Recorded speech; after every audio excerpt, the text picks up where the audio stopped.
Alright, so you want to buy a Fiat 500 Abarth 2013 to 2019. That's when they last discontinued these vehicles.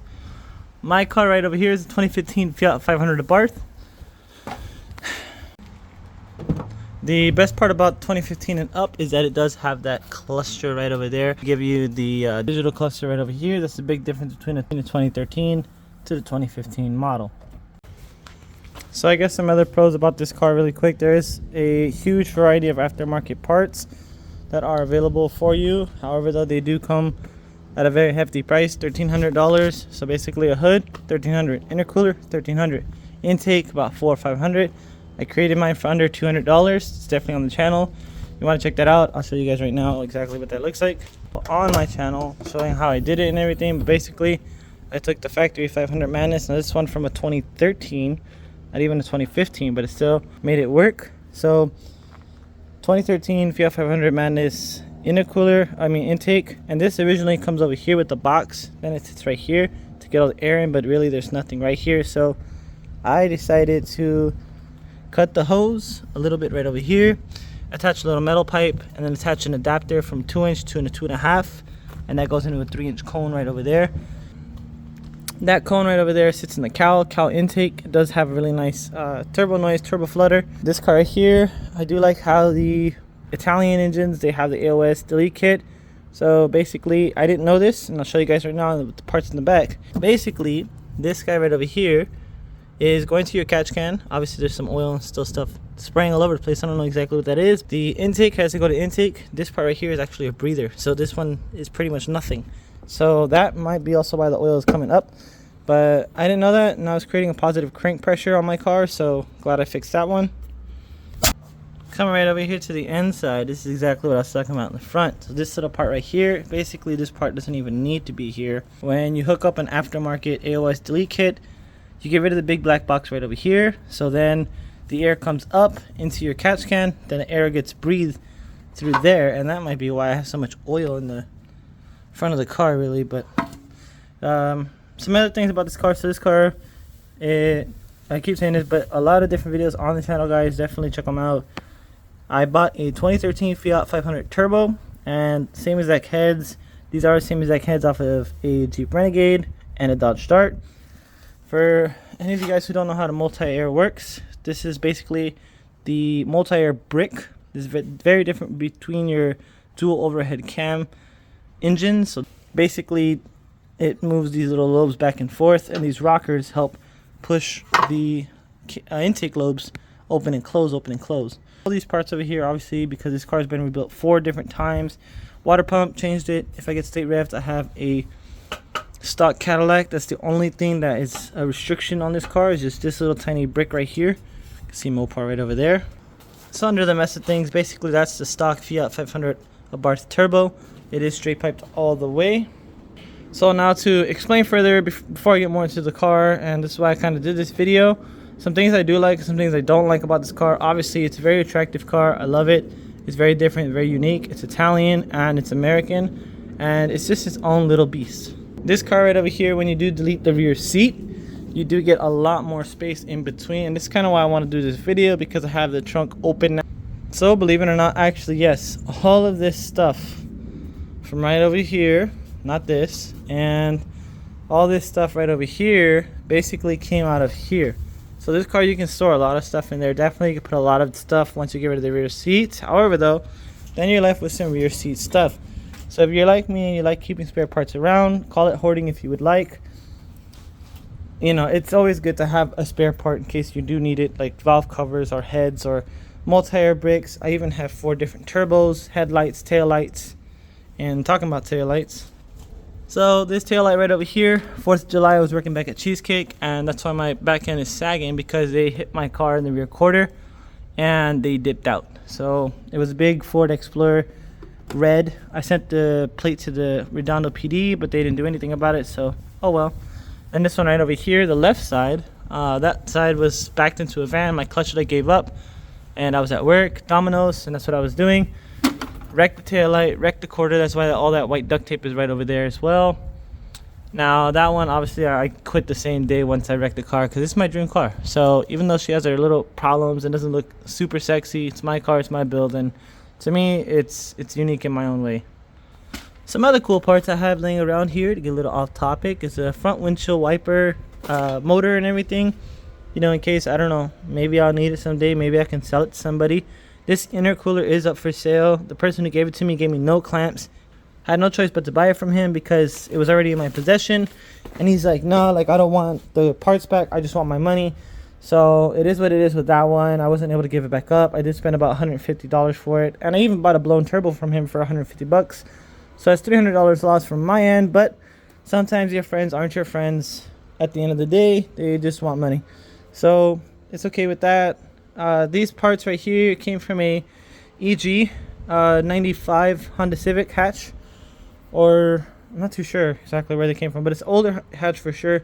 EG or EK, either one. Then these are from Happy's car when we did the lowering coilovers on their skid plate. Dash panels from the 2013 Fiat 500 Turbo. These all fit exactly the same one. If you guys seen when I did this video, that's actually what spare panel I was talking about. So some other cool parts. Intercooler. This is the factory hose. So this little guy sits like this inside the hood, and that piece connects onto a little elbow, then connects to the turbo, and then this connects to the box. Something else, obviously I deleted that part right over there. That's where you see that little water bottles being in the way now. This car is going to get cleaned up. She's soon going to be hitting up shows next year, hopefully.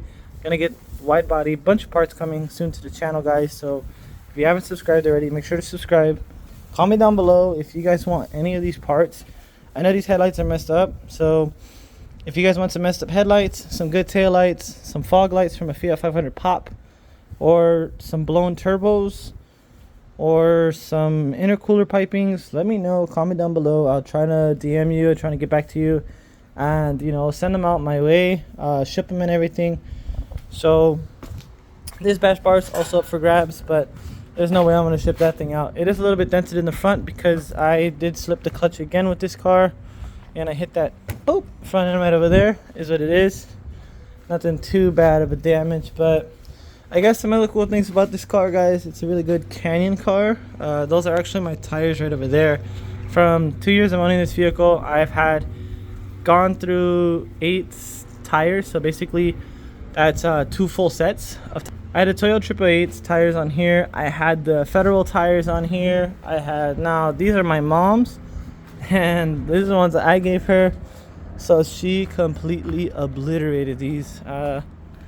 Something I always talk about at car shows. So this are car meets, really. There's a big old crack right over there, dent right there, crack right there, and the back side, I mean, you can see that little wobble. So these are Neo Speed wheels. I am sponsored by them, and I did get another pair for myself. I have my own. These are supposed to be white with the white handle, red on the other side with the red handle.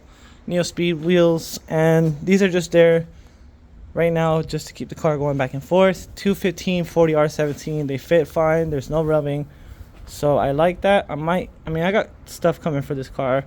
A lot of good junk coming. You know, there's a lot of plans for this build.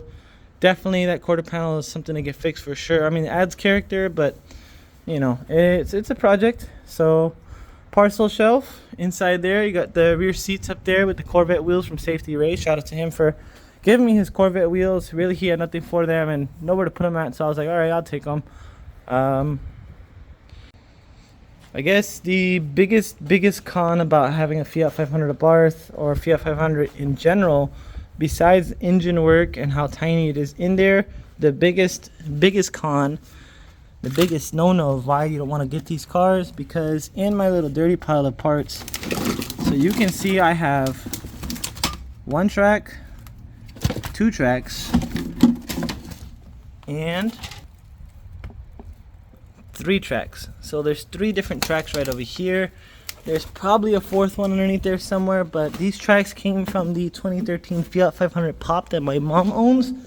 Also the 2013 Fiat 500 Turbo, or 2013 Fiat 500 Abarth in the one that Happy owns. So I'll switch that clip really quick right now. And of course the biggest issue that has to deal with the Fiats, you guys can see right inside, the whole entire track is all off. So a very common problem with these Fiats, that clip right there tends to break. This one actually came off the track, completely destroyed the cables, and that leaves your window to be taped up temporarily, of course, until this part is there. It's only like 50 bucks, easy, 10 millimeters, but still, one thing I also hate about the Fiat Abarth.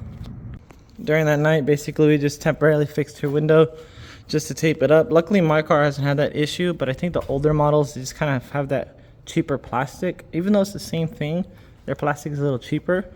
So the window is very heavy, and they use the most cheapest plastic in the world to put these cars together.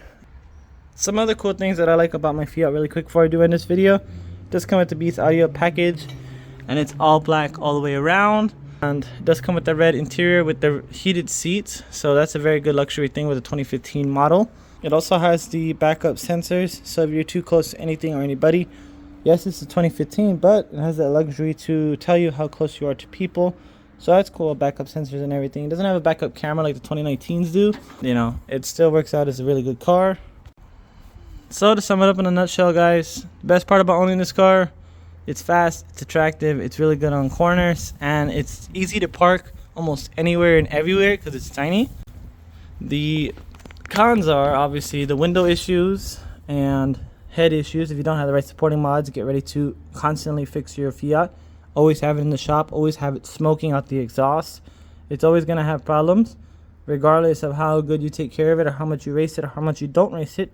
It's always going to have problems, and one of the biggest issues in the engine bay is actually going to be something that nobody really points out, is replacing this little tiny multi-air filter.